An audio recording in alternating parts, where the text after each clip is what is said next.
So over the last several days, Mr. Speaker, there's been a lot of discussion about an open and honest debate with respect to school shootings, gun violence, gun control, etc. And an open and honest debate, as I understand it, is one that would rely on data, facts, evidence, analysis, reason, logic, etc., etc. And I'm certainly willing to have that debate. I think if we were going to look seriously at school shootings and gun control, we would analyze things like, why do all mass shootings seem to take place in gun-free zones? When it'd be reasonable to test whether or not the efficacy of gun-free zones have actually achieved what their intended intent is. We'd start to look at most of these shooters come from broken homes. What sort of government policies have actually encouraged broken homes? You can look at left-leaning think tanks like the Brookings Institute that will actually say that some of it can be attributed to various cultural changes that happened in the 60s, to include the abortion industry. You can look at more conservative-leaning organizations that will say that the welfare state contributed significantly to dismantling the family as families became more and more dependent upon the government than they were mothers and fathers in the home raising children.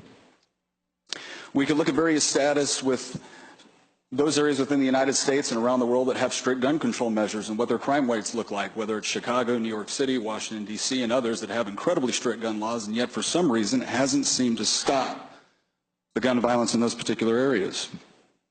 We can look at the analysis out of 538, which is considered more of a left-of-center data analysis think tank, where you have several analysts now confirm through the data that they were looking at, not just in the United States, but in Canada, Great Britain, and Australia, that they were shocked that the data did not support what they thought gun control measures would actually achieve.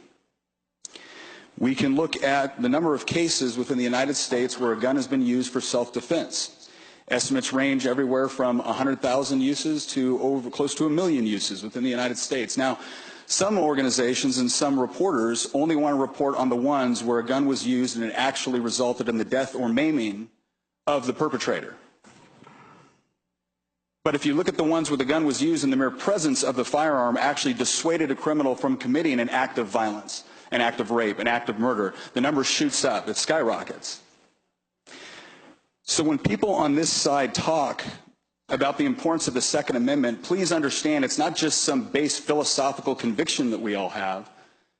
It is rooted in the idea that while we may be a post-Enlightenment society, the vast majority of horrible atrocities that we've seen have happened in those post-Enlightenment societies. Has happened as a result of government systematically disarming citizens and claiming themselves to be the sole responsible party for their security, and then turning on those same citizens and punishing them. That's the most egregious cases. But in the individual cases of self-defense, that's why the people on this side of the aisle hold the Second Amendment in such high esteem, because we honestly believe that you have an inherent right to defend yourself. And your ability to defend yourself should not be excluded to your size. Firearms provide someone that is weaker and not as fast the ability to actually defend themselves from a stronger attacker. Some of the other things that we would look at, and some of the things I would hope we would have bipartisan support for, all of us agree that we need to make sure that our students are better protected when they go to schools. One of the things that we would look at is arming certain teachers. Not every teacher, but a teacher that is comfortable with it, is former law enforcement, is former military, that is now in the classroom. Delegate Plum said yesterday that that was ridiculous to consider. Why? Is it because the other side of this debate will only accept one quote-unquote solution to this problem, and that is tearing apart or gutting the Second Amendment? And I understand, we're going to mention just a couple of the bills that were done this year, right? Background checks, getting rid of bump stocks. If you're wondering the other reason why we can't have an honest debate over this one, is because, quite frankly, I don't think any of us on this side of the aisle believe you when you say that's all you want to do. It'll be bump stocks, it'll be background checks, then it'll be different kind of background checks that register the guns. Then after that, it'll be we need to ban assault weapons. What's an assault weapon? Something that looks scary. Then after that, it'll be semi-automatic rifles. After that, it'll be semi-automatic handguns. Then it'll be revolvers, shotguns. Because when the policies fail to produce the results you are promising to your constituents, you'll be back with more reasons on why we've got to infringe on Second Amendment rights. The other reason why it's really difficult to have an honest and open debate about this is because of members of this body comparing members on this side of the aisle to Nazis. Members on the other side of the aisle saying that when a 24-year-old teacher gets up and says that the whole debate is between the Second Amendment or her life, that's a false dilemma.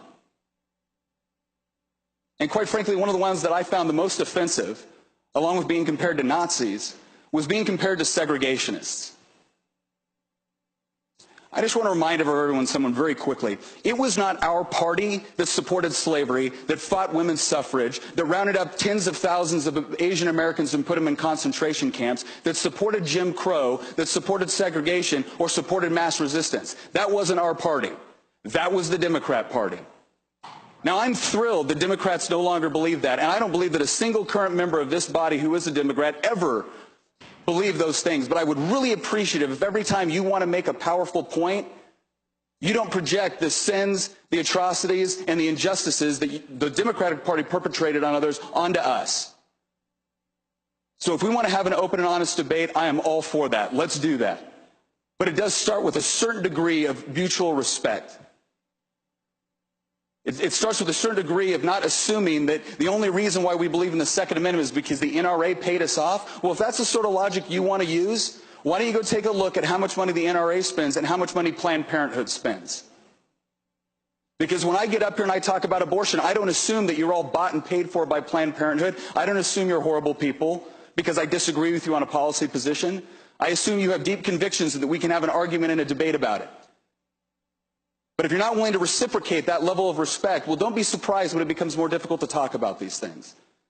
Because there is a lot that we can do, and there is a lot that we need to do to ensure the security of our children and our citizens. But yes, we are going to have a problem with so-called solutions which infringe on people's liberty under the promise the government will provide for their security. Because ultimately in this last school shooting, we had a perfect example of government being engaged over 30 times and still failing to provide security for those students.